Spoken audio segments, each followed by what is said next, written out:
Hi everyone and welcome to my channel, So Sera Sewed. In today's video, I'm going to be sharing 10 of the patterns that are on my sewing wish list. And specifically, I'm going to be sharing patterns from companies that I've never made garments by before. So if you're anything like me, you'll have a list as long as your arm of all the sewing patterns that you'd love to make. And mine is very, very long. I have a lot of folders on my saved section in Instagram, and that is where I save patterns that I think look really great, which I love looking at when I'm trying to decide my next projects. So some of these pattern companies are quite new to me. Some of them I've known about for a very long time. Some of them have been around for a long time and others are newer. The top I'm wearing today is a free pattern. It's the Vera top by Forget Me Not Patterns. And this one I've made in a blue bamboo jersey, and it's really comfortable and I would highly recommend this pattern. So I'm separating the patterns I've chosen to talk about today into sections. I've got about 3 tops to talk about, 4 bottoms, skirts and pants, and then 3 dresses or sets I'd like to talk about as well. So let's get started with the tops. The first pattern company I'd like to talk about today is by Galia Patterns. Now, Galia is a designer living in Prague in the Czech Republic, and this is one that is a fairly new pattern company to me, one that I really only just noticed earlier this year. Galia describes the style of her patterns as timeless and feminine, and I would definitely agree with those descriptions. She has a number of skirts in her pattern catalogue, and then her blouses often have quite feminine details like frills, ruffles, that kind of thing. So the top by Galia that I'm tempted to make is called the Delphine Crop top. Now this is also a pattern that's available in a standard length blouse, but I love the idea of a crop top in this style. The way she's described this pattern is, the Delphine crop blouse has playful puffed sleeves that add a touch of femininity. It has a shirred waist that accentuates the figure beautifully. The sleeves are available in short, 3/4 or long lengths. The front is a classic round neckline, while the back features a delicate V neckline with a charming bow. And she lists this pattern as advanced beginner. Now there do seem to be a couple of variations on this pattern as well. You can do shirring at the waistline, but you can also do a faux shirring with thin elastic. And it does also appear from some pictures that you can have some channels in that waistband that then also can be tightened into a bow at the waistline at the back, if you're looking for an even more fitted waistline. This one I feel like would make a really nice top to wear with a high-waisted skirt or pants. And I think this would be a really nice option if I was looking to make a matching top and bottom set. I've seen quite a few top and skirt sets, and sometimes the tops just aren't exactly my style. And actually I'm going to be talking about one of those later, but I feel like if I swapped out the top for a top like this, you still get that little peak of skin, but not too much at the waistline, but without too much strappiness or cutouts anywhere else. This one is available in sizes UK 6 to 24 or US 0 to 22. So that is the Delphine crop blouse by Galia. The next pattern I'd like to talk about is the Juniper Wrap blouse, and this is by a company called Sycamore Road Patterns. The person behind Sycamore Road Patterns is Alexandra. Looking at her website, I'm not exactly sure where she's from, but she does appear to be located in America, I think. And she has some really beautiful patterns to choose from. What really appealed to me about this Juniper Wrap top was the voluminous sleeves. I'm often tempted by a statement sleeve, and this one's sleeves are definitely statement. The designer says it's a crop design which makes it ideal for pairing with high-waisted pants or skirts. I suppose very similarly to the Delphine blouse. The sleeves feature an interesting construction method. They're double layered, which makes them extra poofy, and most of the seams are enclosed on the inside. The neckline is bias bound, and the pattern features bust darts for shaping around the bust area. Size inclusivity is a really important factor for Sycamore Road patterns, and this pattern comes in 2 different size bands, and there are also instructions to do an FBA or SBA if that is a requirement for you. So this one comes in US sizes 2 up to 34. We are heading back over to Europe now with the next pattern designer, and this is one I've actually talked about before, but I've still not made up, and it is the Pimpante blouse or the Pimpante Shirt by Lise Taylor. So Lise Taylor is a company in France, and they design sewing patterns, knitting patterns, sell fabric, yarn, buttons, and other haberdashery. And their patterns look beautiful, and I've never made one before. I bought this pattern earlier in the year, and I have already bought fabric for it too, so it's ready to go, and I think this will be one of my next projects. What really appealed to me about this particular pattern is the pretty yoke detail. So it has a slanted yoke at the front into the button band, and then it has gathers underneath that yoke. It's got puffy sleeves, and then the sleeves are about 3/4 length, so the wrists are exposed, and it has a really pretty Peter Pan collar. This one is available in European sizes 34 to 52, and I just think this pattern is so pretty, and I think combined with the fabric that I've bought, which is an embroidered cotton that I got from Etsy, I think this will be a really, really nice one for spring, which is hopefully not too far away here. Interestingly, on the Lise Taylor website, they list the Pimpante shirt as being expert level in terms of difficulty. I don't see anything on it that looks too difficult. Obviously, you need to be able to do gathers and do a button placket and attach a collar. But they're all things that I have done before, and I don't imagine it will be too difficult, especially using a nice stable fabric like a cotton. So let us now move on to some bottoms, and I'm going to start with a couple of skirt patterns. The first one is by an Australian designer that I've never made before, and that designer is Common Stitch. They have quite a few patterns I'd be interested in sewing, but the one I'm going to talk about today is the Bellbird wrap skirt. So they describe this one as a simple everyday staple and a perfect addition to your wardrobe. So this skirt has back darts and a curved waistline. It's a short wrap skirt, and it says it's a beginner level pattern.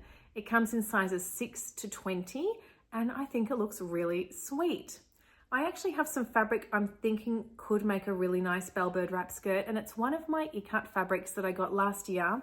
I received 4 of these fabrics from my parents for my birthday, and I still have 2 of them left that I just haven't decided what to make with them yet. And I think this one could work really well.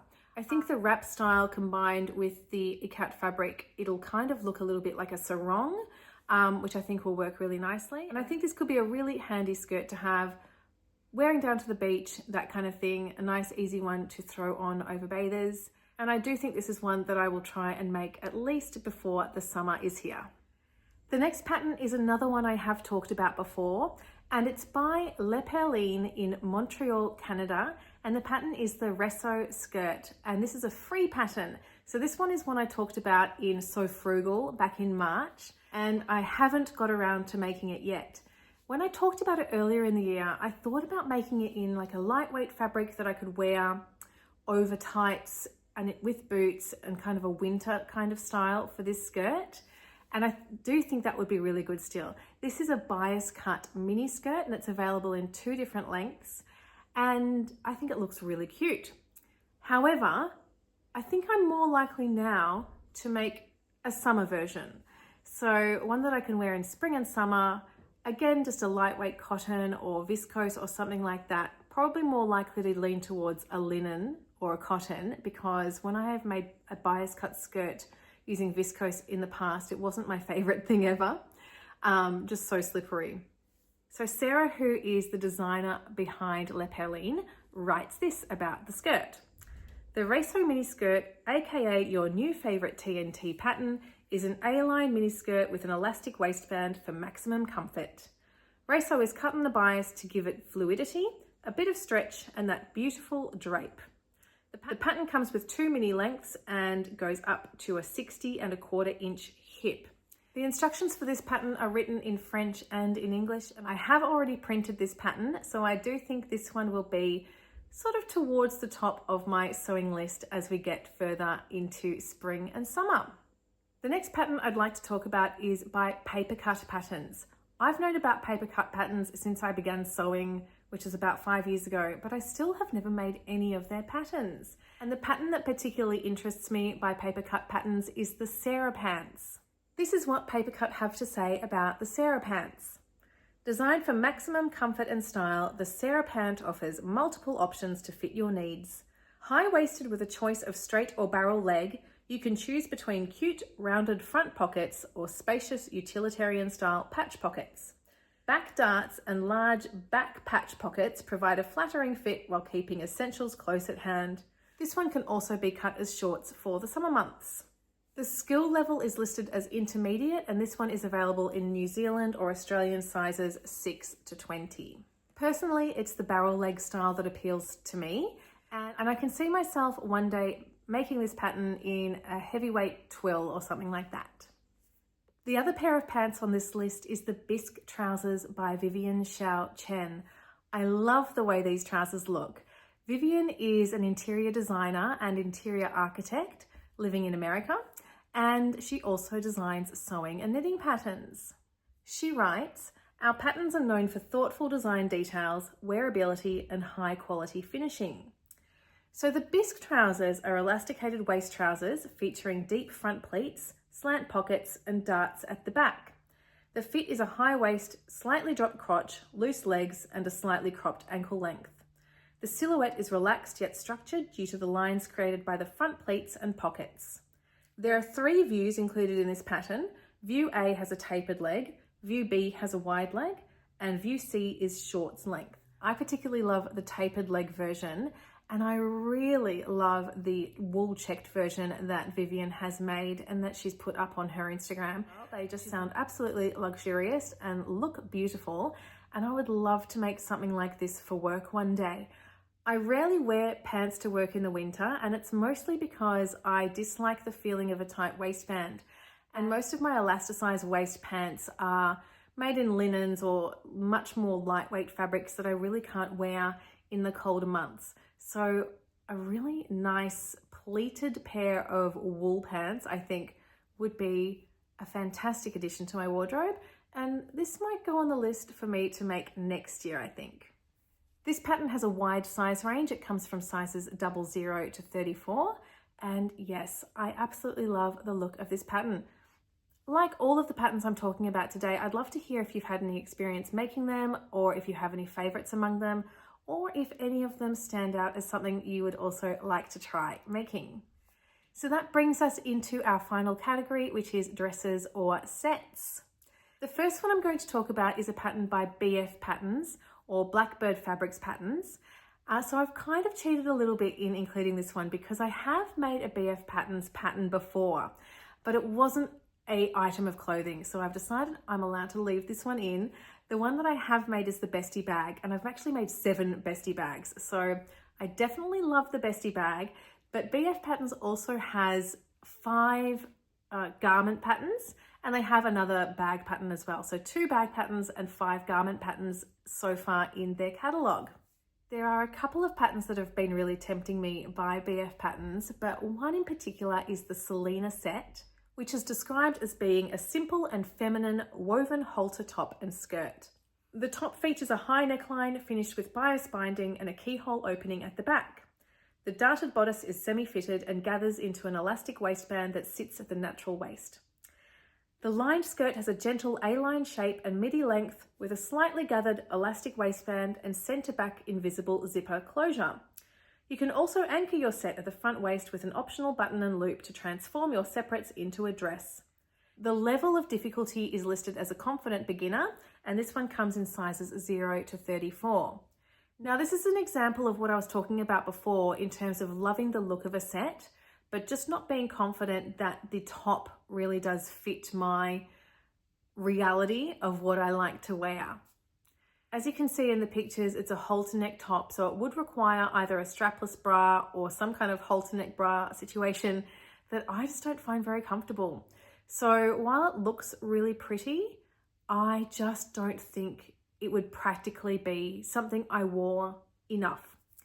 However, if I was to take the skirt from this pattern and then perhaps the Delphine Crop blouse that I was talking about earlier, that could be a good alternative for this one, maybe.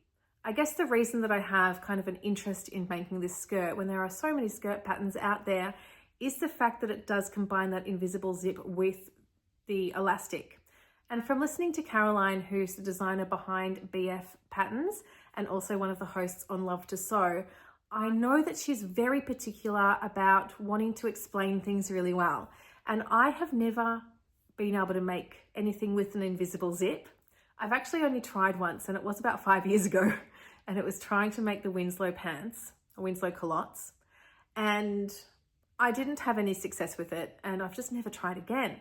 So I thought maybe this pattern would have really, really good instructions. I'm sure there's also excellent videos on YouTube that would help me, but I really do like the shape of this skirt, the A-line skirt, and I thought it was worth including it in this list and potentially making it someday. The next dress I'm including can also be made as separates, and it's by Cinnamon Daisy Studio. So M is the designer behind Cinnamon Daisy, and she's located in England. This dress, the poppy dress, has been all over my Instagram feed recently. It's a fairly recent release, and it has a lot of really pretty details. There are quite a lot of options for this pattern. You can make it with thin straps, wider straps, puffy sleeves. You can make it as a dress, or you can separate the two parts of the pattern into a top and a skirt.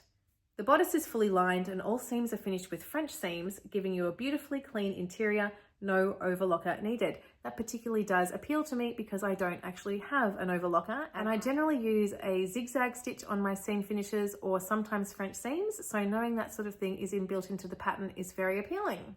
The midi length skirt and dress feature pockets and a softly elasticated faux shirring waist, making it as comfortable as it is stylish. It includes 3 different cup size options, and you can choose between an invisible zip closure or an elasticized faux shirring back for a flexible custom feel. The difficulty level is listed as confident beginner, and I just think this is a really pretty pattern with a lot of different options to suit everyone, hopefully. And the lucky last pattern I'm going to be including is actually one that was recommended to me by a viewer in a recent video. I was talking about looking for a pattern to make for frock tails, and someone suggested the Bella top and dress by Lizzie Design Studio. Now I looked it up and I absolutely love it, so I wanted to include it here as well. I'm not sure where Lizzie is in the world, but the currency on her website did seem to be defaulting to euros, so possibly somewhere over in Europe. The Bella dress is described on her website as a perfect blend of elegance and ease, designed to be a timeless statement piece in your wardrobe. Featuring a drop shoulder and a side gathering, the dress mimics the look of a bias cut without the extra effort and the fabric waste. The optional slit adds a touch of allure, while the invisible side zipper ensures a sleek silhouette. Available in 3 versatile versions, knee length, midi and a chic top, the Bella pattern has something for everyone. This one can actually be made in either knit or woven fabrics, and it looks like if you're going to make it in a knit fabric, that the designer recommends that you just size down by 1 or 2 sizes to get the desired fit. Personally, the view that I really like for this one is the sleeveless top or the sleeveless midi dress. I really love the shape of this one, and I'm excited to give this one a go. So at the moment, this is on the top of my list for frock tails. I will make a toile. I'm not sure whether I'll make a toile as the top or as the dress. It's probably for the best that I make it for the dress, just to make sure that the entire thing fits me, because there's no point making a toile of the top and then making a dress and finding that around the hips or the waist that the skirt actually didn't fit me very well. So thank you very, very much to the person who suggested this pattern. I love it, and yes, straight to the top of my frock tails list. So as I said, I hope there was something on there that interests you or inspires you, or something you'd never heard of before. I'd love to hear your opinions on anything from this list that you have made, or anything from this list that you'd love to make. All of the links to the patterns will be in the description box below, and hopefully over the next months or year or years, I will actually get around to making some or all of these patterns. Thank you all very much for watching today, and I will look forward to seeing you in my next video. Bye bye.